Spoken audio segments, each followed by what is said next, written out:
Nintendo has forgotten about Nintendo.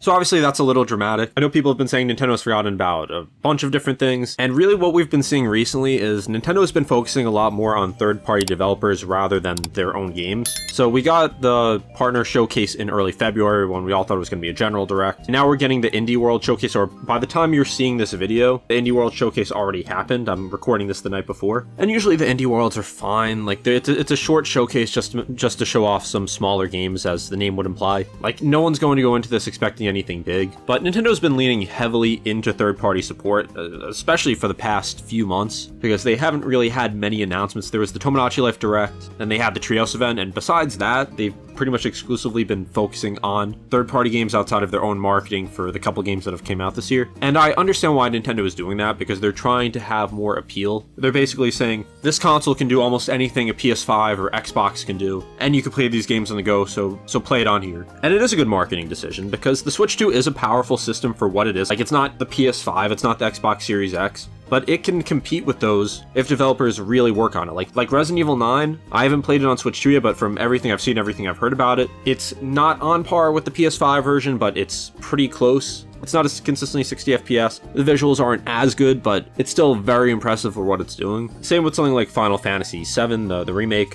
Indiana Jones coming to the Switch 2. So there's a lot of games that are current gen games that are going to be running on Switch 2. And there is legitimate reasons to play it on the Switch 2, because a lot of people, even if they have a PS5 or Xbox or PC, unless they have like another portable device like an Xbox ROG Ally or a Steam Deck, it's not always the easiest to play some of these games, like just sit down and play a 40-hour game. Like, for a lot of adults, especially ones who commute or who have kids, it's a lot easier to just sit down and just play on your Switch or your whatever portable device you have. So it does make sense why Nintendo is doing this, like trying to get past that core Nintendo audience that's already buying a Switch 2. And you gotta think about it this way, the Switch 2 can compete with the PS5 and Xbox Series X right now, but when the next gen consoles come out in whatever, it's 2028, 2029, the Switch 2 is just not gonna be able to compete with those. It's like what we saw like with the original Switch when the PS5 and Xbox Series X came out. Like, it just could not play those games. Like, if there was a game that was on all three platforms, the Switch version would just be really watered down.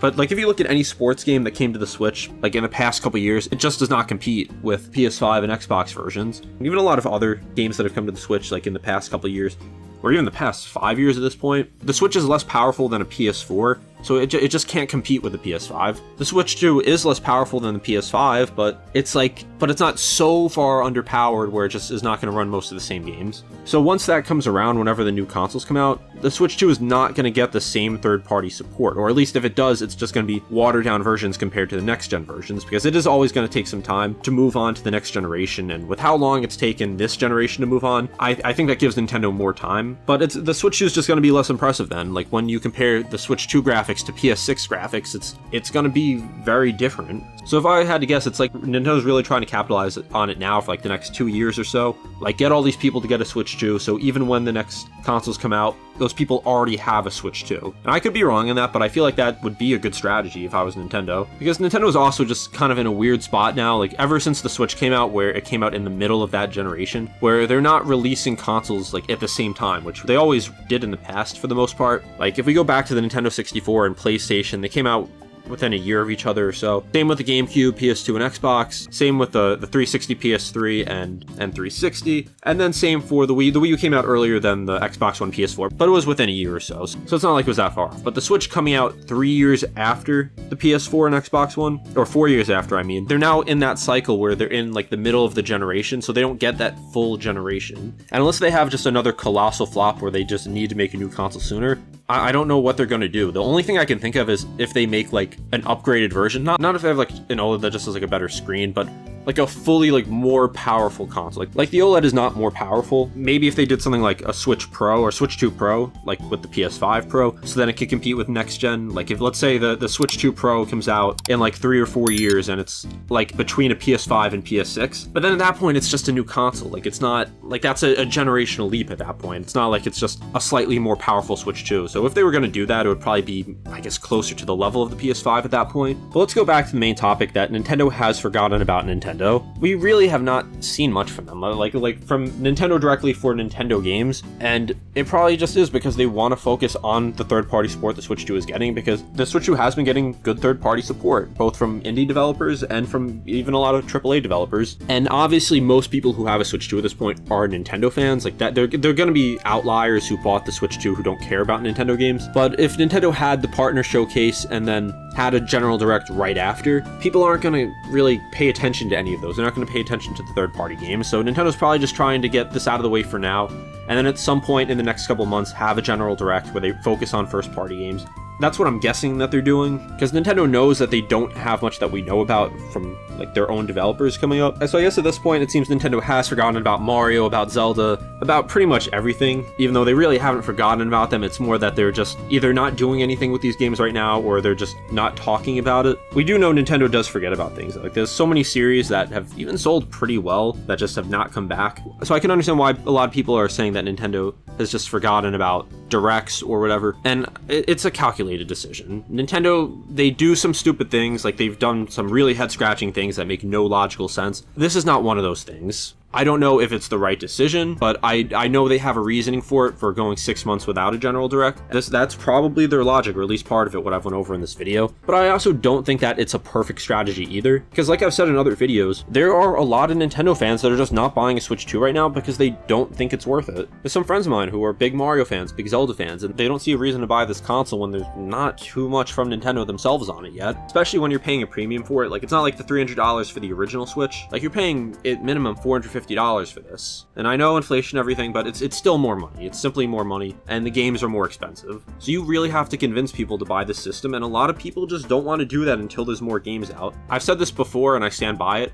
If they announce a new 3D Mario, a new Zelda game, maybe even a new Animal Crossing, not counting the Switch 2 edition, there's gonna be people who buy this console. Like, they announced Pokemon Winds and Waves, and there's probably gonna be people who buy the Switch 2 just for that. Probably a lot of people. Because Nintendo isn't Sony, and it's not Microsoft. Third-party support is great, don't get me wrong. Like, I'm very happy Nintendo's getting third-party support. But the way that Nintendo has differentiated themselves is that not only can you play these games on the go, but they have a lot of games that are still exclusives at an age where exclusives are almost extinct, like from the other console manufacturers. There hasn't been an Xbox console exclusive in something like 10 years, probably close to it. And PlayStation, there are exclusives, like Astrobot was a recent one that was really great, but most of their games are on PC now. Like, exclusives aren't really part of the debate anymore when you're talking about buying PlayStation or Xbox. Like, the console wars are pretty much over at this point, because people see it as either you just like PlayStation better or you like Xbox better, and then maybe if you like and if you like Nintendo or you want games on the go, you get a Switch also. Nintendo is indirectly competing with them. Like, it is a console, so they are technically competing, but they're not trying to compete like head to head.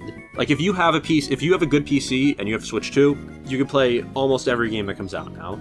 Barring a few PS5 exclusives, like, you can play 99.99% of games that come out. And Nintendo knows this. Nintendo knows that they struck gold with the Switch, and they're seemingly striking gold again with the Switch 2, just it being a more powerful version. But eventually sales will slow down if they're just not making games people want to buy for it. Because you have people who are always going to buy a Switch 2, like big Nintendo fans, people who have money to spend and just like the convenience of playing on the go without spending like $1,000 on like the super powerful ones. But sales can dry up if they're slacking in first-party games. Like, I know Pocopia's gotten a lot of really great reviews, and it actually is making me interested in the game. Like, I wasn't really too interested in it first, and I'm not going to buy it for $70, but it has been getting great reviews, so it is something that I do actually want to look more into. Same with Mario Tennis Fever. Like, it looks like a fun game, but again, I just can't justify spending $70 on a tennis game. But those are small games. I say this every single video because it seems to be relevant in every video. But Nintendo just has so much they can do, and I'm sure they're already doing a lot, but just haven't talked about it. And it's also just kind of boring being a Nintendo fan right now, just because there is so little going on, like, for actual Nintendo games. And that's just the way it is sometimes. Like, no matter